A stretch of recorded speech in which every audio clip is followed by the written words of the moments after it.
Baik saudara-saudara, di video keempat yaitu akan menerangkan distribusi student t-test.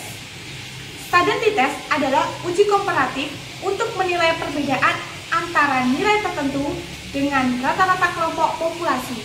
Jadi, student t-test ini untuk membandingkan antara nilai tertentu dengan rata-rata kelompok dalam suatu populasi. Untuk student t-test disebut juga dengan istilah one sample t-test atau uji satu sampel. Selanjutnya yaitu rumus student t-test.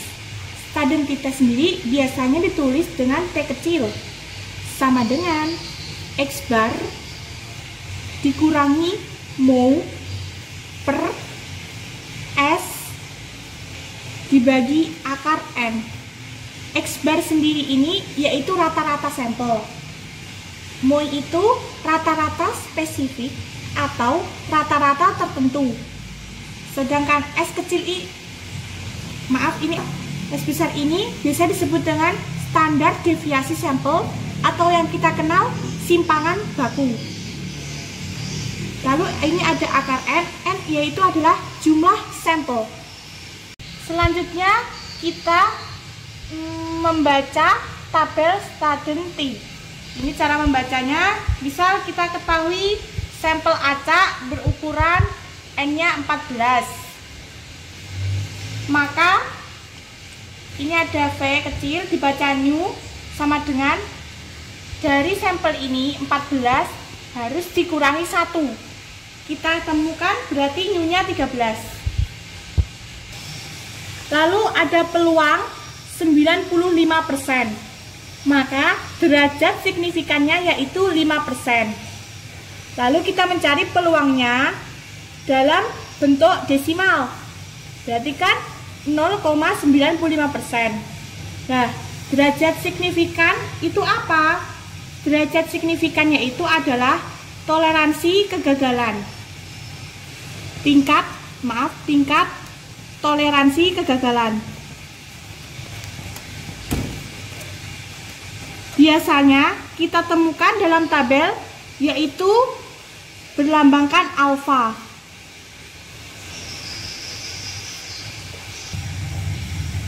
Nah, untuk tingkat toleransi kegagalan sendiri itu bagaimana sih?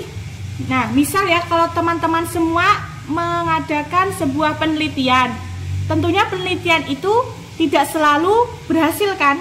Ada kegagalannya. Maka dari kegagalan itu kita dapat menghitung derajat signifikan. Biasanya kalau dikatakan gagal itu misal yang kita gunakan di pendidikan itu tingkat kegagalannya itu 5%. Nah, kita kan tadi sudah mendapatkan peluangnya dengan new. Maka akan dibaca di tabel T 0,95. Sedangkan derajat kebebasannya atau new tadi ini kita dapatkan yaitu 13. Kita dapatkan derajat kebebasannya itu 13. Kita lihat di tabel, cari ke sisi kiri DK 13. Oh, kita dapatkan 13 di sini. Lalu tadi peluangnya yaitu kita dapatkan 0,95. Kita lihat ke tabel lagi. Lihat yang atas, cari 0,95. Ini. Kita urutkan dengan DK 13. Kita urutkan mendapatkan 0,771. Jadi, nilai yang didapatkan dari sampel berukuran N14 dan new-nya yaitu menjadi 13. Lalu ada derajat kebebasannya 13, peluangnya 0,95, didapatkan nilai yaitu 1,771. Contoh soalnya, suatu pembelajaran model tryout memiliki mean yang tetap 7 dan derajat signifikasinya 5%. Seorang peneliti mengambil sampel sembarang dan mengadakan pembelajaran model LCT. model pembelajaran LCT ini bukan maksud ada singkatannya ya. Kita ini contohkan model pembelajaran lah ya. Lalu selanjutnya mengetes dengan nilai berikut. Ini nilai sampelnya ada 6, 8, 8, 7, 6, 9, 9, 9, 10, 10, 10, dan 9. Soalnya, tentukan T hitungnya dan T tabel. Nah, teman-teman, kita cari jawabannya sekarang ya. Tadi diketahui memiliki mean tetap yaitu 7. Kita tulis di sini adalah mu sama dengan 7. Lalu kita mencari rata-ratanya. Rata-rata kita tulis X bar, yaitu nilai sampelnya ini dijumlahkan semua. Dari 6 ditambah 8 sampai ditambah 9. Dibagi N. N itu yaitu jumlah banyaknya sampel. Tadi ini ada berapa nilai sampel? Ini ada 1, 2, 3, 4, 5, 6, 7, 8, 9, 10, 11, 12. Jadi kita bagi 12. N-nya ada 12 ya. Diketahui di sini, jadi kita jumlah hasilnya yaitu 96 dibagi 12. Maka sama dengan 8. Studenti tes itu menggunakan simpangan baku. Sebelum kita mendapatkan simpangan baku, tentunya teman-teman mencari yang namanya varian. Nah, varian itu rumusnya masih ingat kan tentunya seperti ini. X dikurangi X bar dikuadrat lalu dibagi dengan N. Dan ini banyaknya sampel. Oh iya, maaf ya, tadi di sini diberikan jumlah seperti ini. Jadi kita masukkan satu-satu. Dari nilai sampelnya itu 6 dikurangi X barnya rata-rata tadi diketahui 8. Kita kurangi 8 dikuadratkan. Lalu dijumlahkan sampel selanjutnya 8 dikurangi 8 kuadratkan. Terus sampai habis.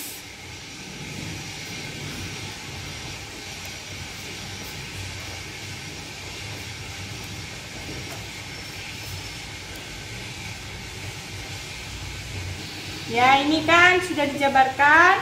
Lalu tadi rumusnya dibagi dengan N. N tadi itu apa? Banyaknya sampel. Banyaknya sampel ini tadi ada 12 sampel ya. N-nya 12 dibagi 12. Nah, ini teman-teman hitung semua satu-satu. Jadi 6 dikurangi 8 kan negatif 2. Nah, dikuadratkan jadi 4. Karena ini mencari T hitung itu ada kalanya negatif. Ini kan kita ketemu negatif nih, langsung dimutlakkan, dijadikan positif. Jadi tadi kan 2 dikuadratkan menjadi 4. Terus ini 8 dikurangi 8 kan 0 dikuadratkan, ya kita tulis 0 saja. Ini 0. Selanjutnya ini 1 dikuadratkan 1. Lalu ini sama seperti yang awal ya, jadi 4. Lalu ini 9 dikurangi 8 kuadratkan 1. Ya, ini sudah saya tulis ya hasil dari yang di atas ini, tulis. Lalu dibagi dengan N. N tadi 12, kita bagi 12. Ini dijumlahkan berarti yaitu 30 dibagi 12. Kita dapatkan di sini variannya yaitu 2,5. Ini kan sudah mendapatkan varian ya. Jadi kita sekarang mencari simpangan bakunya, yaitu rumusnya. Teman-teman harus selalu mengingat ya rumusnya. Itu ada simpangan baku sama dengan varian ini tinggal diakarkan saja. Nah, kita dapatkan varian tadi kan 2,5. Jadi akar dari 2,5 yaitu 1,558. Sekarang kita masuk ke rumus studentitasnya. Kita cari T hitung. Nah, rumusnya tadi teman-teman. T sama dengan di sini maksudnya T hitung ya. T hitung sama dengan X start dikurangi mu lalu dibagi sama dengan simpangan baku per akar N. Rumusnya ini ya. Di sini. Terus kita masukkan saja nilainya. X bar-nya tadi kita ketahui yaitu 8. Kita tulis 8 dikurangi mu-nya yaitu mu di sini adalah yang tetap yang diketahui dikurangi 7. Simpangan bakunya 1,958 dibagi ini N kecil itu adalah berarti nilai sampel banyaknya sampel. Jadi banyaknya sampel tadi kan 12 sampel tuh, kita tulis di akar 12 sama dengan berarti kan 1 per 1,58 dibagi akar 12. Jadi kan ini kita naikkan akar 12 nya kita naikkan jadi 1 dikali akar 12 dibagi 1,58. Nah 1 dikali akar 12 ini kan sama saja akar 12. Akar 12 itu yaitu 3,46. Lalu dibagi 1,58. Hasilnya kita hitung sama dengan 2,1899. Ini dapat T hitung. Nah, kita kan dapat T hitung. Sekarang yaitu kita cari T tabel. Kita nyari T hitung dan T tabel kenapa? Karena ini yaitu distribusi studentitas. Tadi kan jelaskan di awal yaitu untuk uji komparatif atau membandingkan. Nah, jadi kita cari T tabelnya. T tabel. T tabel ini kita ketahui N-nya banyaknya sampel tadi kan 12. Nah, maka kita cari V kecil. Kita baca ini bacanya new ya. New. Sama dengan jadi N dikurangi 1, 12 dikurangi 1. Kita dapatkan new yaitu 13.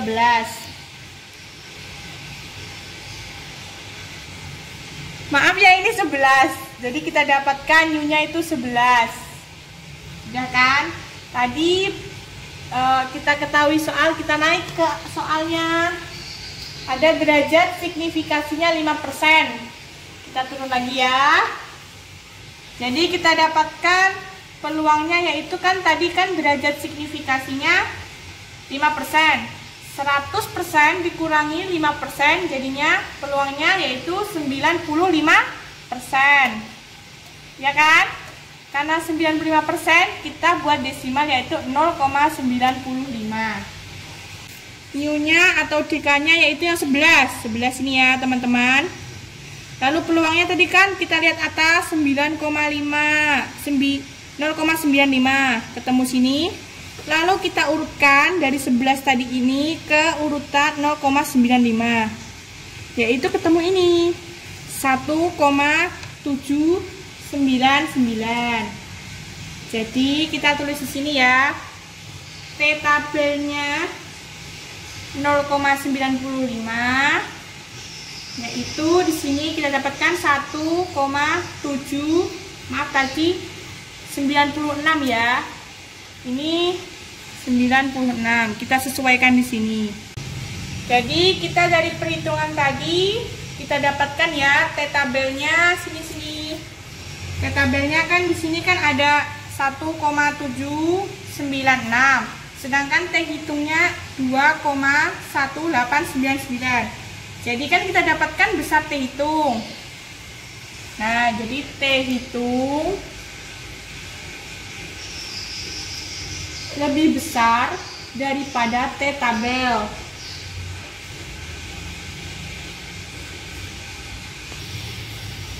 Karena kita dapatkan T hitungnya tadi lebih besar dari T tabel, maka dapat dikatakan menolak teori pembelajaran model tryout.